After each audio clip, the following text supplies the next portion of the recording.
Talha ரலியல்லாஹு அன்ஹு உஹதிலே கலந்து கொண்டார்கள். சஹாபாக்கள் சொல்லுவார்கள், குறிப்பாக அபூபக்கர் சித்திக் ரலியல்லாஹு அன்ஹு அவர்கள் சொல்லுவார்கள், உஹதுடைய போர்க்களம் என்றாலே தல்ஹாவுடைய நாள் தான் அது. அல்லாஹு அக்பர்! என்ன ஆனது? ஒரு மிகப்பெரிய குழப்பம் உஹதிலே ஏற்பட்டது நமக்கு தெரியும்.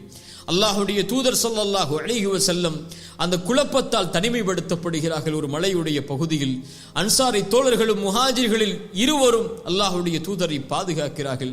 எல்லா அன்சாரி தோழர்களும் அம்புகளால் துளைக்கப்பட்டு ஷஹீதாகிறார்கள். அந்த குறைஷி தோழரும் ஷஹீதாகிறார். அல்லாஹுடைய தூதரை பாதுகாப்பதற்காக இருக்கக்கூடிய நபி தோழர்களில் ஒரே ஒரு நபர் அந்த நேரத்தில் தல்ஹா ரலியல்லாஹு அன்ஹு.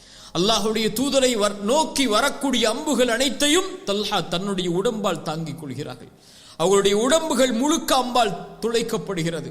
தல்ஹா ரலியல்லாஹு அன்ஹுடைய காட்சியை பார்ப்பதற்காக அல்லாஹுடைய தூதர் முன்னால் வரும்போது சொன்னார்கள், அல்லாஹுடைய ரசூலே, முன்னால் வராதீர்கள்.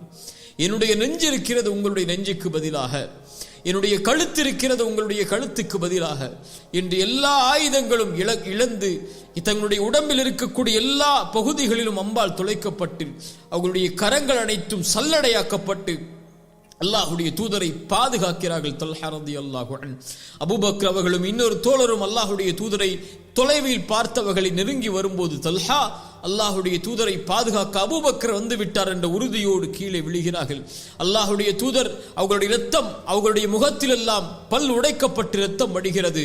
அவர்களுடைய முகத்தில் அம்புகள் துளைக்கப்பட்டிருக்கிறது.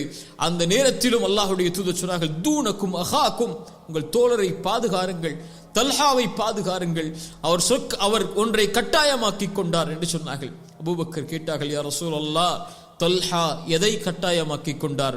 தல்ஹா சொர்க்கத்தை கட்டாயமாக்கி கொண்டார் என்று அல்லாஹுடைய தூதர் ஸல்லல்லாஹு அலைஹி வஸல்லம் அவர்கள் சொன்னார்கள்.